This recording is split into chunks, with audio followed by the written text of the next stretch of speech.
আমি ই লাইব্রেরি এবং digital library design নিয়ে কাজ করছি। সো আমার কাছে এই চেঞ্জেসটা খুব ভিজিবল। আগের লাইব্রেরি আর এখনের লাইব্রেরির মধ্যে যথেষ্ট পার্থক্য। আপনি যদি এনএসইউ লাইব্রেরি দেখেন তাহলে তাদের ইউজারদেরকে গাইড করার জন্যে এবং রিসোর্স খুঁজে পাওয়ার জন্যে তারা আর্টিফিশিয়াল ইন্টেলিজেন্স ব্যবহার করছে। এবং আপনি যদি আইইউবি লাইব্রেরি দেখেন তাহলে তারা কিন্তু কমিউনিটি সার্ভিস দেয়। আবার ইউল্যাব লাইব্রেরির কথা যদি বলি তাহলে ইউল্যাব লাইব্রেরি কিন্তু তাদের হায়ার স্টাডিজ সম্পর্কে রেগুলার আপডেট দেয় স্টুডেন্টদের।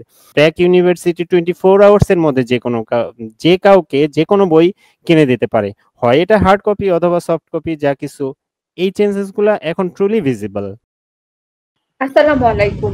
নেক্সট সিজন 14 এ আমি সাথে আছি মিম এবং আমার সাথে আছে তারেক আজিজ ভাই, executive, Shahid Irfan library, united international university. আপনার পরিচয় এবং বর্তমান কর্মস্থল সম্পর্কে একটু বলার জন্য অনুরোধ করছি। আমি তারিক আজিজ, ইউনাইটেড ইন্টারন্যাশনাল ইউনিভার্সিটিতে আছি, শহীদ ইরফান লাইব্রেরি এক্সিকিউটিভ। একজন তরুণ পেশাজীবী হিসেবে আপনি কিভাবে এই পেশায় প্রবেশ করেছেন এবং কি অনুপ্রেরণা কাজ করেছে? আমার এন্ট্রিটা খুব একটু এক্সাইটিং ছিল। দেখা যাচ্ছে যে উইদিন রেজাল্ট হওয়ার উইদিন শর্ট টাইমের মধ্যে আমি জয়েন করেছিলাম। প্রথমত ভ্যাকান্সি ছিল, তারপরে কিছু কাজ করার অভিজ্ঞতাও ছিল। লাইব্রেরি কিভাবে চলে, ফাংশন করে, এই কাজগুলো ছিল, কিছু হাতে খড়ি ছিল, ব্যাকগ্রাউন্ডে কিছু মানুষ ছিলেন, সোশ্যাল নেটওয়ার্কিংটাও স্ট্রং ছিল।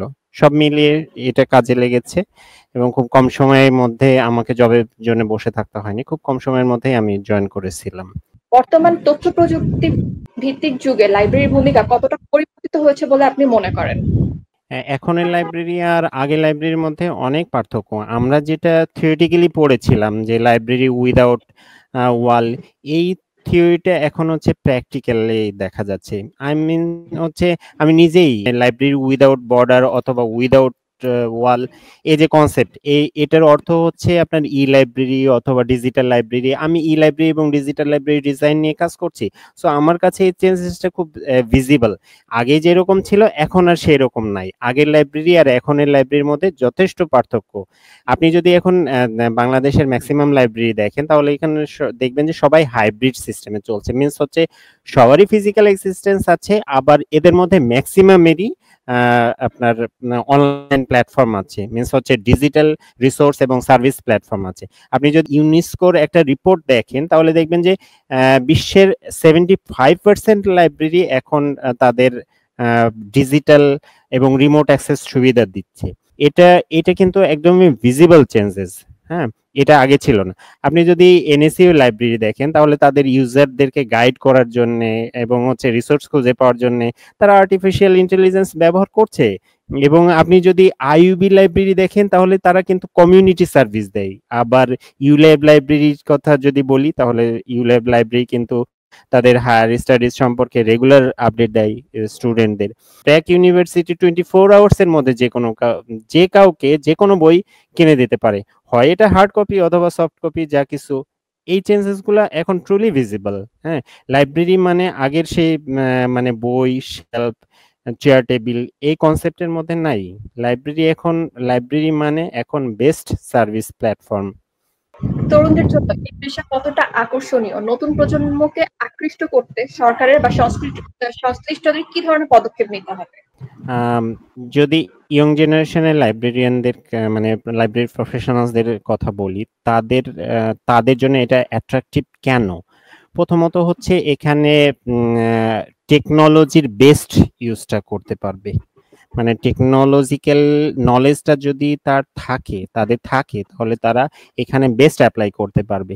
Like artificial intelligence, big data mining, cloud computing, হ্যাঁ, মেশিন লার্নিং, এআই দিয়ে আপনি আপনার ডেটাকে আপনি আপনার সিস্টেমকে এমনভাবে ট্রেন আপ করবেন যে এআই চ্যাটবট দিয়ে আপনি 24 আওয়ার্স ইউজারদেরকে যে কোনো কোয়ারির আপনি অ্যান্সার দিতে পারবেন। সো যারা টেকনোলজিক্যালি এবং ইনোভেটিভ আইডিয়া অ্যাপ্লাই করতে চায় তাদের জন্য অবশ্যই এটা একটা বেস্ট প্ল্যাটফর্ম হবে। এর পাশাপাশি যদি এক্সট্রা লেভেলের স্কিল অ্যাডপ্ট করতে পারে, অ্যাচিভ করতে পারে, তাহলে গ্লোবাল মার্কেটেও আমাদের ইয়ং জেনারেশনের প্রফেশনালসরা কাজ করতে পারবে, তারা সেখানে অ্যাপ্লাই করতে পারবে। সো এটাও তাদের কাছে একটা ইন্টারেস্টিং ব্যাপার হতে পারে। যেমন সিঙ্গাপুরে স্মার্ট লাইব্রেরিয়ানস নিচ্ছে, তাদের যে কোয়ালিটিস গুলো আমি দেখলাম সেগুলো যদি আমাদের দেশের লাইব্রেরি প্রফেশনালসরা, ইয়ং এজের প্রফেশনালসরা ট্রাই করে, তাহলে অবশ্যই এরা এইসব জায়গাতেও মানে ইয়ে করতে অ্যাপ্লাই করতে পারবে। এখন প্রচলিত যে কোর্সগুলা আছে, এই কোর্সের পাশাপাশি আপনার অ্যাডভান্স এবং প্রফেশনাল কোর্স চালু করতে পারেন।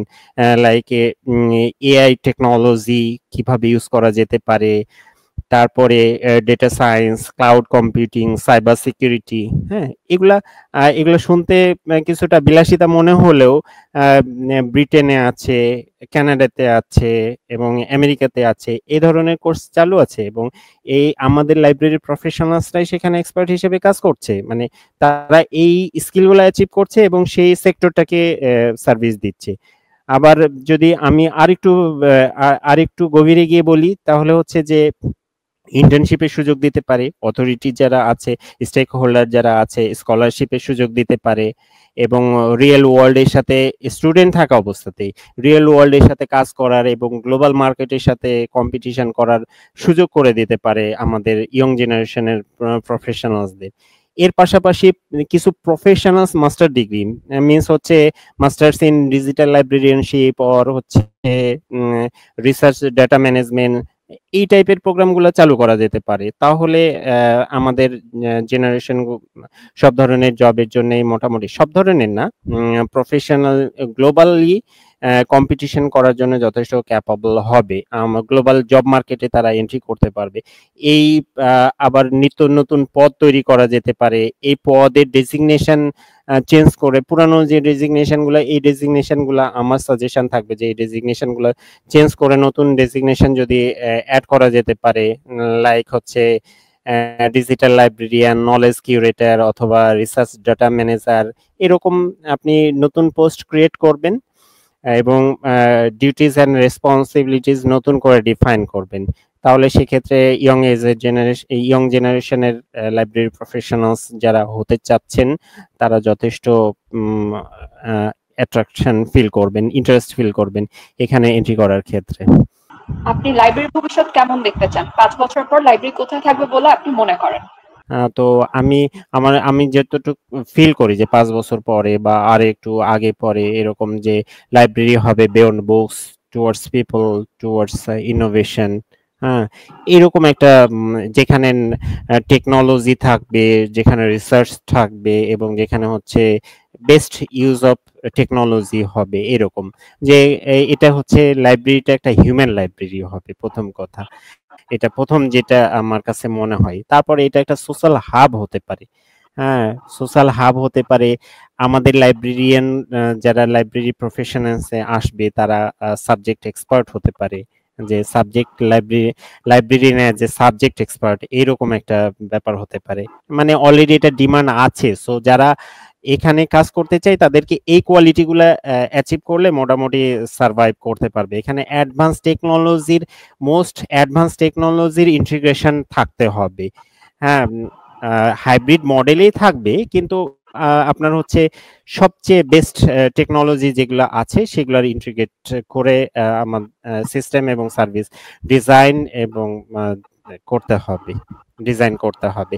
আর একটা ব্যাপার হচ্ছে যে এখানে রিসার্চের কোলাবোরেশন হবে। ইন্টারডিসিপ্লিনারি রিসার্চ গুলো লাইব্রেরিতে এসে একটা প্ল্যাটফর্ম ক্রিয়েট করবে।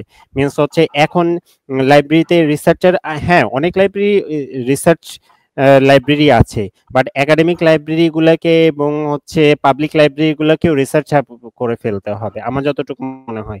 যে এখানে ডেটা অ্যানালাইসিস, তারপরে রাইটিং অ্যাসিস্ট্যান্স, তারপরে রিসার্চ কোলাবোরেশন, এক্সপার্টদের সাথে সেশন, এ ধরনের কোলাবোরেটিভ রিসার্চ এবং ইনোভেটিভ হাব হয়ে যাবে আগামী 5 থেকে আরো কিছুদিন আগে অথবা পরে। বাংলাদেশের লাইব্রেরিগুলা এইরকম হয়ে যাবে। একজন তরুণ পেশাজীবী হিসেবে আপনি কি ধরনের দক্ষতা অর্জনের দিকে বেশি গুরুত্ব দেন? যারা ইয়ং জেনারেশনের লাইব্রেরি প্রফেশনালস হতে চান, টেকনিক্যাল ইনক্লুডিং সাবজেক্টিভ নলেজ থাকতে হবে। মানে আপনার বেস্ট টেকনোলজির উপরে আপনার বেস্ট এক্সপার্টিস থাকতে হবে, পাশাপাশি আপনার হচ্ছে সাবজেক্টের উপরে যথেষ্ট দক্ষতা থাকতে হবে। আবার আপনার hands on research based research ওয়ার্কের এক্সপিরিয়েন্স থাকতে পারবে। এই পাশাপাশি আপনার যদি সোশ্যাল নেটওয়ার্কিং স্কিলটাও ভালো থাকে, তাহলে আপনি ডেফিনেটলি এই পেশায় নেতৃত্ব দিতে পারবেন এবং এখানে যথেষ্ট ভালোভাবে আপনি সার্ভাইভ করতে পারবেন এবং সোসাইটিকে ভালো কিছু উপহার দিতে পারবেন। আপনার মতন জায়গায় যেতে হলে তরুণদের কোন ধরনের কাজগুলো এখন থেকে শেখা উচিত বলে আপনি মনে করেন? আমার মতো জায়গাতে আসতে হলে জাস্ট হচ্ছে এটা এইভাবে কোশ্চেনটা হওয়া উচিত ছিল না।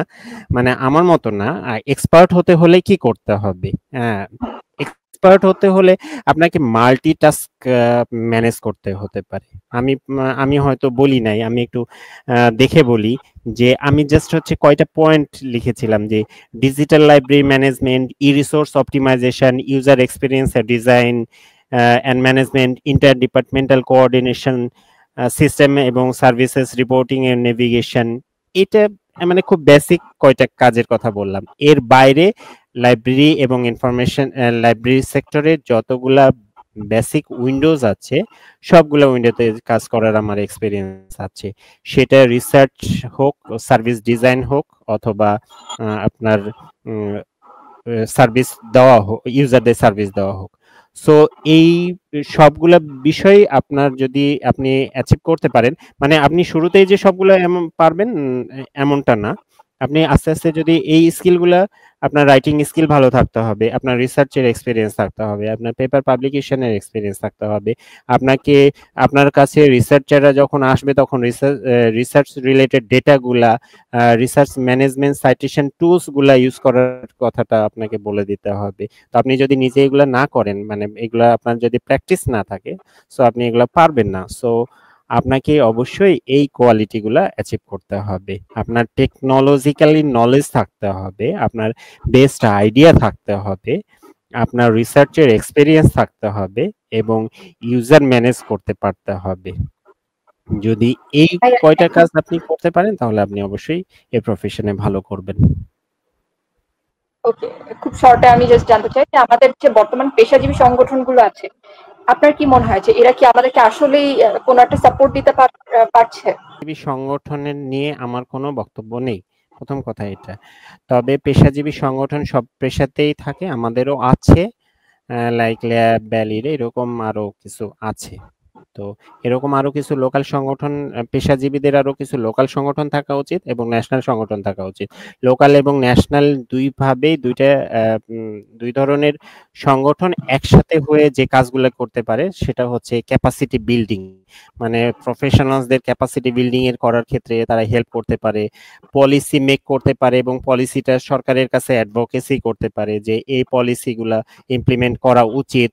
তারপরে গ্লোবাল যে প্রফেশনালস বডিগুলো আছে তাদের সাথে কোলাবোরেটিভলি কাজ করে দেশের প্রফেশনালসদের স্কিল ডেভেলপ করতে পারে। নলেজ শেয়ারিং এর ক্ষেত্রে তারা খুবই easily seminar, symposium, conference, webinar এগুলো করতে পারে এবং এটা কিছু কিছু করে, এখন গ্যাপ আছে এবং আমি আশা করব যে ভবিষ্যতে এরা আরো ভালো করবে। ভাইয়া, তরুণদের উদ্দেশ্যে যদি আপনি আপনার বক্তব্য দিতেন। এখন লাইব্রেরি আর বই, তারপরে চার দেওয়ালের মধ্যে একটা সাইলেন্স জোন, এটা এমন না। এখন লাইব্রেরি এখন technology info used knowledge ecosystem. খুব কঠিন শোনাচ্ছে, পরে এটার ব্যাখ্যা দেওয়া যাবে। লাইক এখানে হচ্ছে আপনার তথ্য প্রযুক্তি থাকবে, আর্টিফিশিয়াল ইন্টেলিজেন্স থাকবে, ডেটা থাকবে, এর পাশাপাশি আপনাকে হিউম্যান লাইব্রেরি করতে হবে। মানে আপনি এই সব কিছু ইন্টিগ্রেশন করে হিউম্যান সার্ভিস দিবেন। মানে আপনি আপনার যে সার্ভিসটা যেন মনে না হয় যে আপনি কোনো মেশিন বা কোনো যন্ত্র আপনাকে সার্ভিসটা দিচ্ছে। একজন লাইব্রেরিয়ান হবেন একজন নলেজ লিডার, লিড করবেন সে টিমকে। সে ইউনিভার্সিটি লাইব্রেরি হোক অথবা সে রিসার্চ ডিজাইন করবে, রিসার্চারদের নতুন আইডিয়া দিবে। আমি নিজেই দেই। আমি ট্রিপল ই পড়ি নাই, আমি সিএসসি পড়ি নাই। তারপর আমি সিএসসি, ট্রিপল ই, বিবিএ এর যারা রিসার্চ করছে অথবা ইন্টার্নশিপ করছে তাদেরকে আমি আইডিয়া দিই এবং এই আইডিয়াগুলো তারা কাজে লাগিয়ে সেই জায়গায় বেস্ট করছে। সো আপনাকে এই ধরনের আইডিয়ার সাথে ইনভলভ থাকতে হবে। অসংখ্য ধন্যবাদ ভাইয়া আজকে আমাদেরকে সময় দেওয়ার জন্য। Thank you.